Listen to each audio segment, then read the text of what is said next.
기도드리겠습니다. 사랑의 하나님 아버지, 오늘도 온라인으로나마 예배드릴 수 있게 하시니 감사합니다. 비록 함께 모여 예배드리지는 못하지만 각자 있는 자리에서 각자가 하나님의 거룩한 성전 되어 전심으로 예배드릴 수 있게 하시고 이 예배를 기뻐 받아주시옵소서. 우리 빛과 소금교회 청년부가 서로 만나지 못하고 떨어져 있으면서 마음도 점점 멀어져감을 느낍니다. 세상은 내가 살기 바빠 다른 사람에게 신경 쓸 수 없도록 만들지만 우리는 하나님의 형제 자매인 것을 기억하여 서로가 있음에 더욱 하나님께 붙들려 있고 더욱 성숙할 수 있음을 깨닫게 하옵소서. 한 사람이면 패하겠거니와 두 사람이면 맞설 수 있나니 새 겹줄은 쉽게 끊어지지 아니하느니라 는 말씀을 마음에 새기고 서로를 위해 중보하는 저희들 되게 하옵소서. 날씨가 추워지면서 아픈 청년들이 없도록 보살펴 주시고 코로나와 여러 질병으로부터 안전하도록 보호하여 주옵소서. 코로나로 인해 약해진 우리들의 몸과 마음에 악한 영이 틈타지 않게 하시고 무기력해지지 않게 하시고 작은 것에서부터 하나님의 뜻을 발견하고 감사하며 살아갈 수 있도록 굳게 붙들어 주시옵소서. 온라인 예배로 인해 눈에 보이진 않지만 맡은 역할들을 감당하기 위해 항상 고민하고 마음에 무거운 짐지며 살아가는 입리더들과 마을장이 있습니다. 코로나로 인해 많은 삶의 문제로 인해 역할을 다하지 못하는 것 같다며 자책하지 않게 하시고 그 무거운 짐을 주님께 내려놓고 주님 앞에 바로 섬으로써 먼저 회복되고 주님과 동행하는 삶을 살게 하옵소서. 항상 온라인 예배를 준비하는 미디어 팀 있습니다. 더 나은 예배를 위해 힘쓰고 봉사하는 그들의 마음을 알아주시옵고 비대면이지만 하나님 앞에 더 나은 예배가 되어 많은 청년들이 함께 예배하고 은혜 받게 하옵소서. 오늘 말씀 전하시는 홍기섭 목사님과 함께 해주셔서 말씀 전하실 때에 우리들의 마음에 귀한 말씀이 새겨지게 하옵시고 세상으로 나가 빛과 소금이 되는 삶을 살 수 있게 하옵소서. 목사님의 가정에도 평안함 허락하여 주셔서 하나님께서 주신 사명 잘 감당하고 이 힘든 시기에 믿음으로 청년부를 잘 이끌어 나갈 수 있도록 도와주시옵소서. 오늘 이 시간 주님 함께 하시기를 바라며 예수님의 이름으로 기도드립니다. 아멘.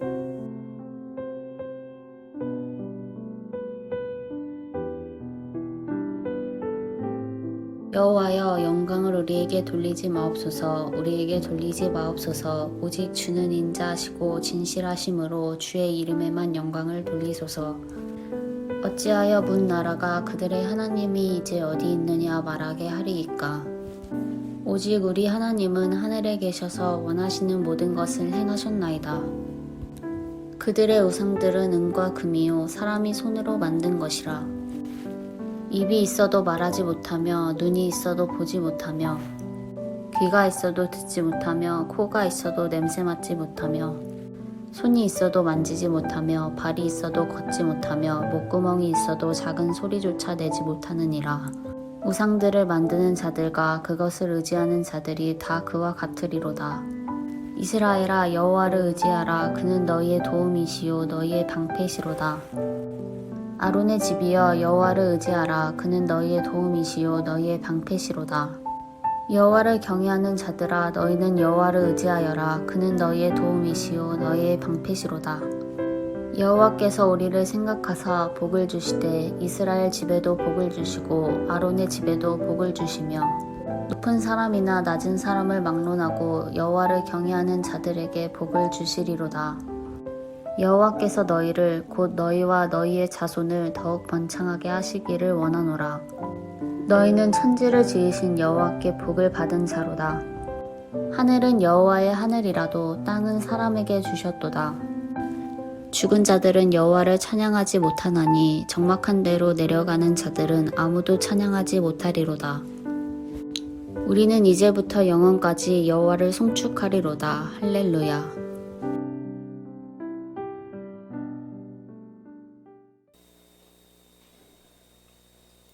할렐루야. 한 주간도 평안하셨는지요? 우리 청년 여러분들 코로나 때문에 많이 힘드시지요? 오늘도 하나님의 말씀 가운데 위로와 소망을 얻는 귀한 시간이 되었으면 좋겠습니다. 오늘 말씀의 제목이 도움과 방패이신 여호와. 아마도 이 코로나 시대 때 살아가는 우리 믿음의 청년들과 또 이 방송을 듣는 사랑하는 성도 여러분들에게 위로가 되는 말씀이라고 생각합니다.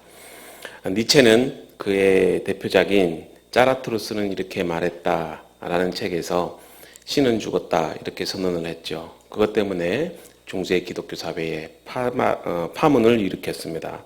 이는 서구 사회의 전통적인 기독교적인 가치관을 완전히 뒤엎는 파격적인 선언이었다고 합니다.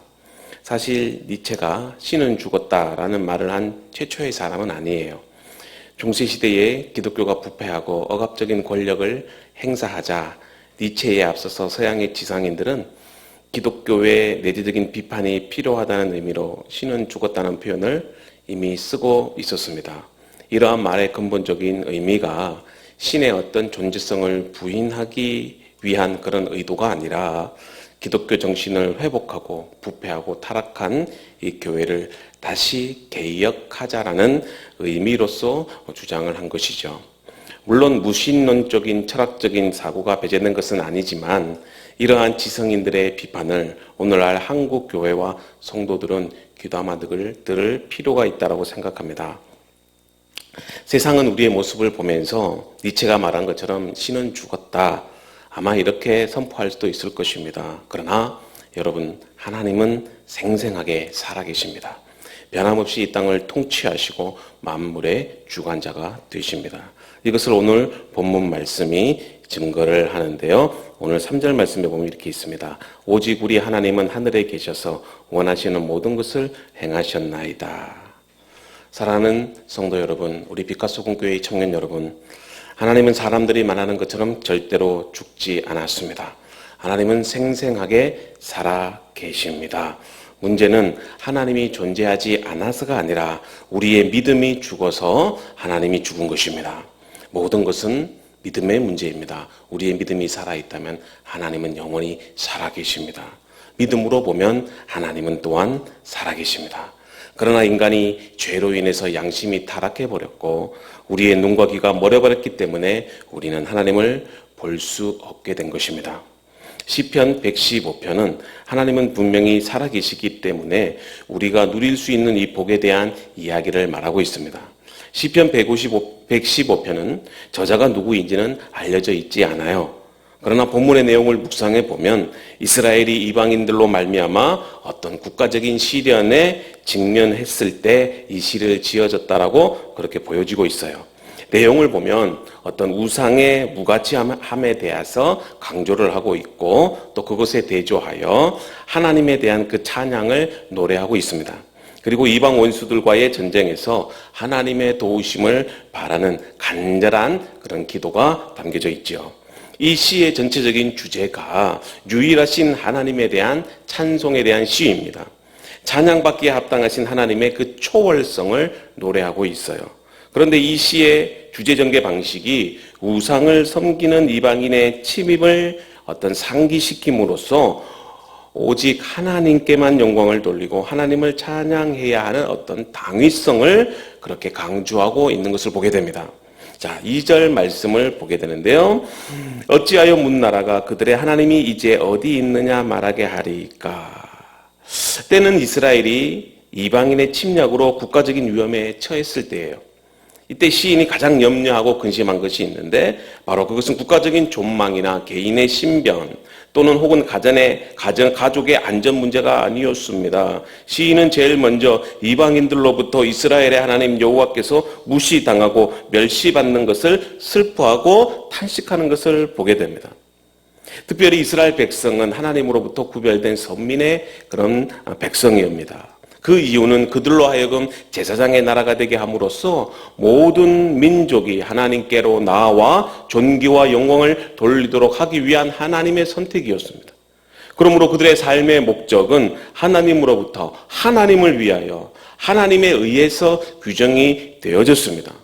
어떤 환경에서도 하나님만 바라고 의지하면서 영광을 돌리며 예배하는 존재가 되라고 하신 것이죠. 또한 열방을 향하여 하나님의 선하심과 인자하심을 나타내 보이고 그들에게 중보적인 사명을 감당하도록 그렇게 선택하셨습니다.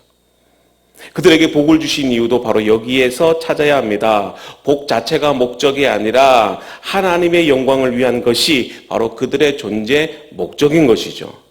그렇기에 시편 기자는 간절하게 하나님께 호소하고 기도하는 것을 우리는 시편 115편 1절에서 보게 됩니다. 여호와여 영광을 우리에게 돌리지 마옵소서. 우리에게 돌리지 마옵소서. 오직 주는 인자하시고 진실하심으로 주의 이름에만 영광을 돌리소서.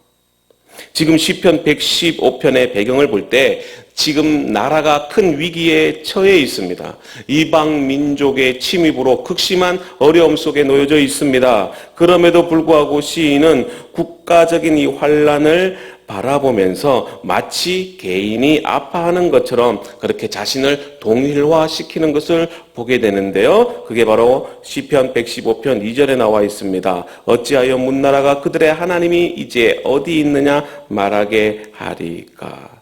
때는 아마도 이스라엘이 이방인의 침략으로 국가적인 위험에 처했을 때라고 보여집니다. 마치 이방인이 승리한 것처럼 보이고 이스라엘이 패배함으로 이방인들이 하나님을 조롱하고 있는 이 상황에서 기록된 말씀이죠.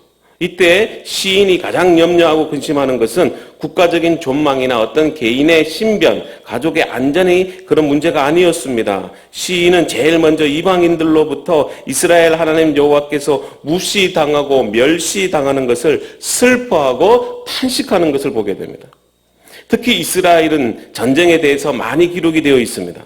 성경에서의 이스라엘 전쟁은 단순한 전쟁이 아닙니다. 이스라엘이 행한 그 모든 전쟁은 그 속에 바로 하나님의 뜻이 있는 것을 우리는 사무엘상 17장 47절에서 다윗이 이렇게 고백하는 것을 통해서 알 수 있게 되죠. 또 여호와의 구원하심이 칼과 창에 있지 아니함을 이 무리에게 알게 하리라. 전쟁은 여호와께 속한 것인즉 그가 너희를 우리 손에 넘기시리라.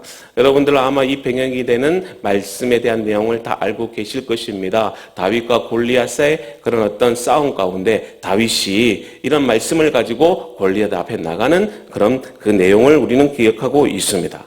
여러분, 전쟁에는 하나님의 뜻이 있고 그 모든 전쟁에는 바로 여호와의 행하시는 전쟁이라는 것입니다. 왕들의 전쟁, 오늘날 인간의 탐욕과 욕심에 의해서 나라와 민족이 하는 그 전쟁과는 다른 의미가 있어요. 하나님이 하시는 이 전쟁에는 이런 뜻이 있지요. 전쟁을 통해서 하나님의 뜻을 역사에 구현해 내시는 것입니다. 이스라엘 생존이 바로 하나님에게 의해서만 지탱될 수 있음을 이 전쟁을 통해서 보여주시는 것이죠. 실로 이방인의 승리와 이스라엘의 패배는 단순히 이스라엘의 국가적인 위기와 이스라엘 민족의 개인적인 고난 문제에 국한된 것이 아닙니다.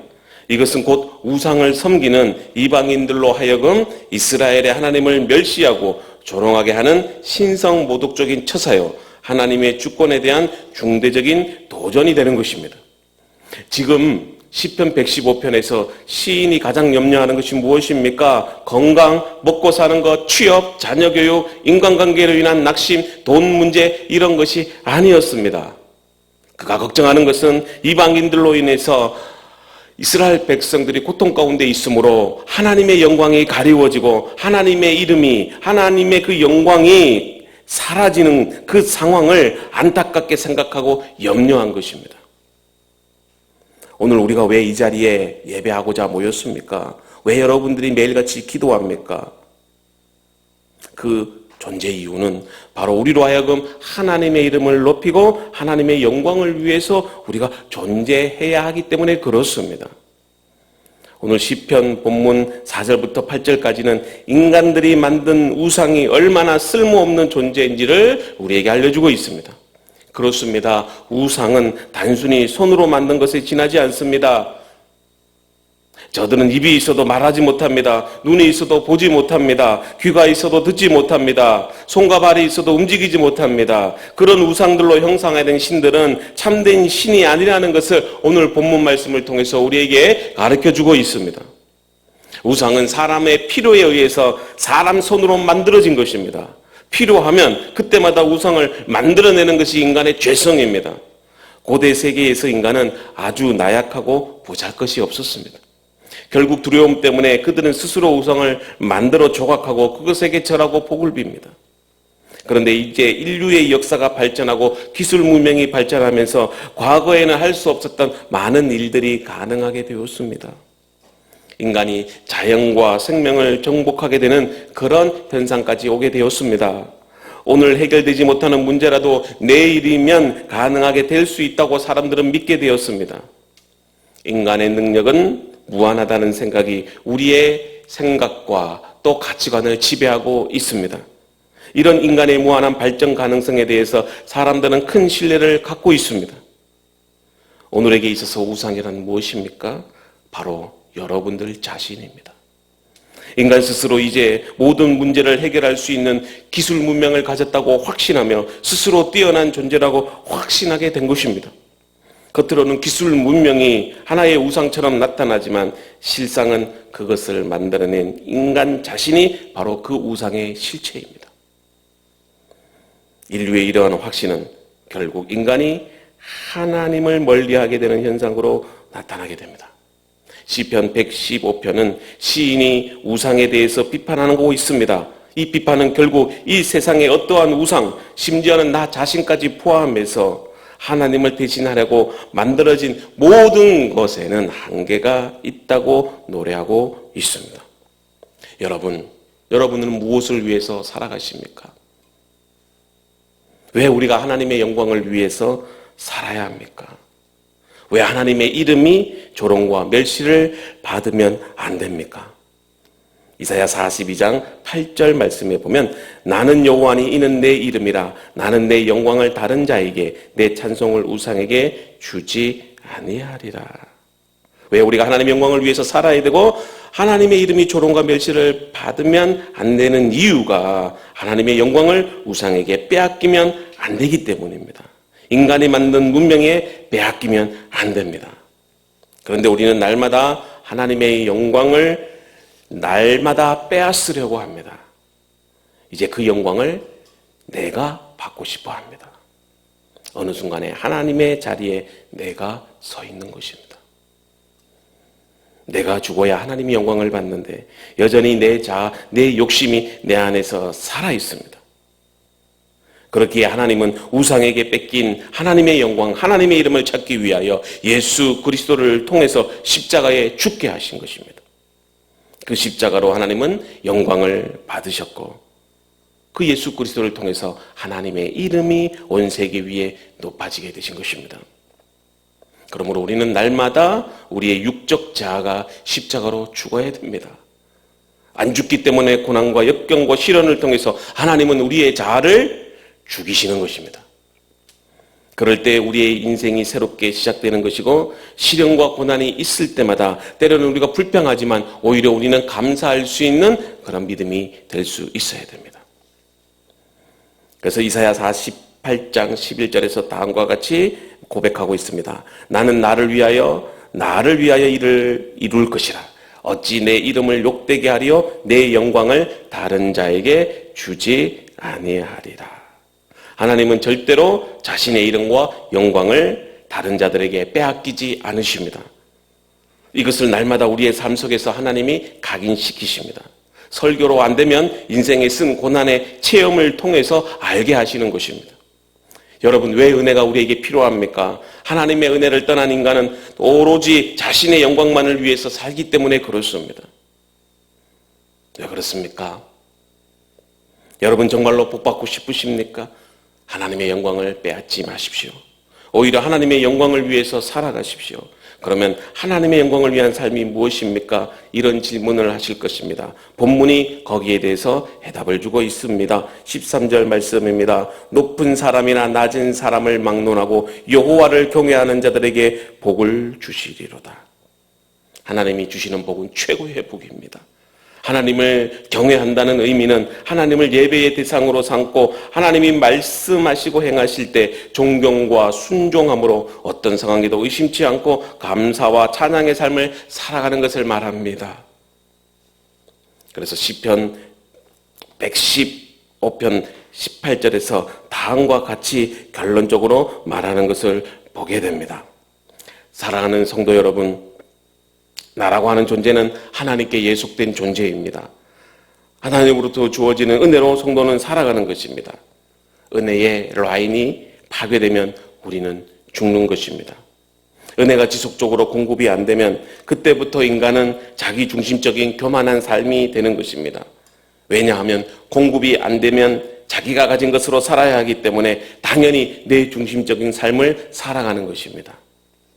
하나님으로부터 모든 것이 공급이 되면 우리는 자연히 하나님만 바라보며 사는데 이제는 하나님으로부터 주어진 것이 없으니 내 힘과 내 능력으로 사는 것입니다.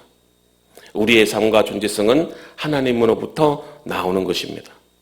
이것을 예수님은 요한복음 15장 4절과 5절 말씀을 통해서 우리에게 말씀하고 있습니다. 내 안에 거하라 나도 너희 안에 거하리라. 가지가 포도나무에 붙어 있지 아니하면 스스로 열매를 맺을 수 없음같이 너희도 내 안에 있지 아니하면 그러하리라. 나는 포도나무요 너희는 가지라. 그가 내 안에 내가 그 안에 거하면 사람이 열매를 많이 맺나니 나를 떠나서는 너희가 아무것도 할 수 없습니다.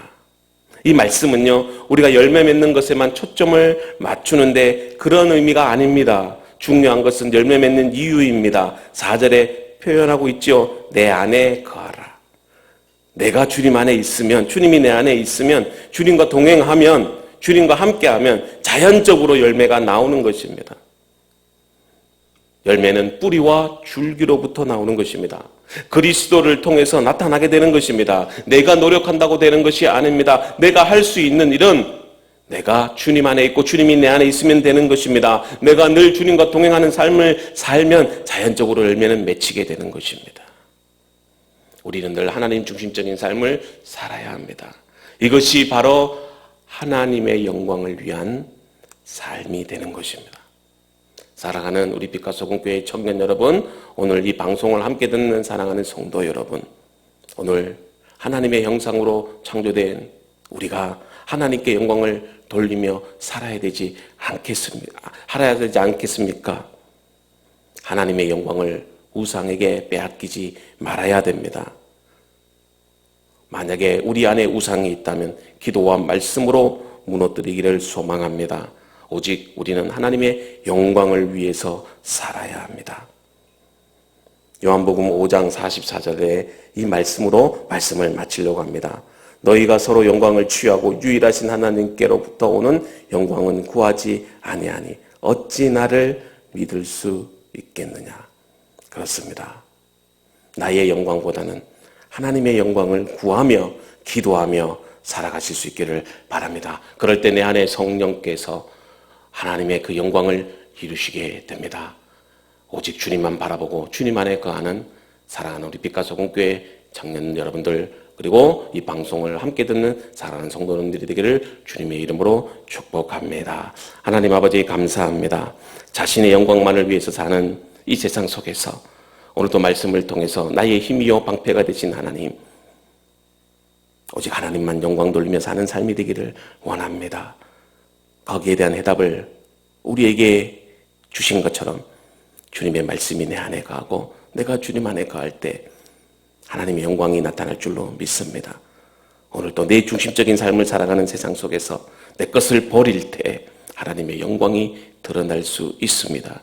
내 안에 욕심과 이기심, 나를 위한 삶을 살아가고자 하는 그런 내 안에 이 죄성을 주의 십자가로 무너뜨리시고 오늘도 주님만 바라보며 하나님의 기쁨이 되는 그런 믿음의 삶을 살아가는 복된 삶이 되도록 축복해 주시옵소서. 예수님의 이름으로 감사하며 기도드리옵나이다. 아멘. 샬롬. 2020년 10월 11일 빗소청 광고 시작하겠습니다. 2020년 빗소청 표어입니다. 다 같이 읽어보겠습니다. 시작. Let's start over. 다시 시작하자. 다음은 이달의 말씀입니다. 로마서 5장 3절에서 5절 말씀 제가 읽어보겠습니다.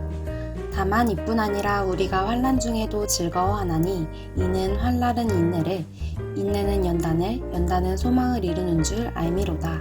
소망이 부끄럽게 아니함은 우리에게 주신 성령으로 말미암아 하나님의 사랑이 우리 마음에 부은 바 됨이니. 다음은 10월 이달의 찬양입니다. 하늘 소망이라는 찬양 꼭 한번 들어보셨으면 좋겠고, 더보기란에 찬양 링크를 올려놨으니 연결해서 꼭 바로 들어보세요. 다음은 청년부 카카오톡 채널입니다. 카카오톡 검색창에 빛가소금교회 청년부 검색하시고 채널 추가하셔서 예배와 관련된 정보 받아가셨으면 좋겠습니다. 다음은 가을 세례 입교 광고입니다. 우리 빛가소금 청년부 중에 정태한 청년이 세례를 받습니다. 세례식은 10월 14일 수요일 수요 기도회 때 진행이 되니 축하 연락을 보내주시거나 시간 되시는 분들은 세례식에 참여하셔서 많이 축하해 주시고 격려해 주셨으면 좋겠습니다. 다음은 후임 담임 목회자 청빙위원 결성입니다. 후보 추천 기간이 10월 11일부터 10월 25일까지 진행이 됩니다. 좋은 목회자가 올 수 있도록 많은 기도 부탁드립니다. 다음은 빛소청 10월 이벤트 광고입니다. 기간은 10월 4일부터 10월 25일 4주간 진행이 되고 내용은 청년부 설교 본문 말씀, 낭독 후에 녹음본과 한 줄 묵상을 보내주시면 됩니다. 제출 기한은 수요일 23시 59분까지이고 청년부 카카오톡 채널 1대1 채팅방으로 보내주시면 됩니다. 한 주간 말씀을 기억하며 묵상하며 돌아볼 수 있는 귀한 시간이 되었으면 좋겠습니다. 10월 첫 번째 주 이벤트 참여자입니다. 많은 분들이 참여해 주시면 좋겠습니다. 다음은 하반기 성경 통독 이벤트입니다. 신약 성경 통독 이벤트가 7월부터 12월까지 진행이 됩니다. 통독하신 분들께는 소정의 선물이 있으니 청년부 카카오톡을 통해 말씀해 주시기 바랍니다. 많이 참여해 주셨으면 좋겠습니다. 마지막으로 예배 댓글 이벤트 광고입니다. 매주 진행되고 있는 댓글 이벤트인데요. 예배 시간 1시 30분부터 1시 40분 사이에 청년부 예배 라이브 동영상에 댓글을 달아주시면 추첨을 통해 선물을 드리고 있습니다. 네, 이제 추첨을 돌려보도록 하겠습니다. 돌려 돌림판!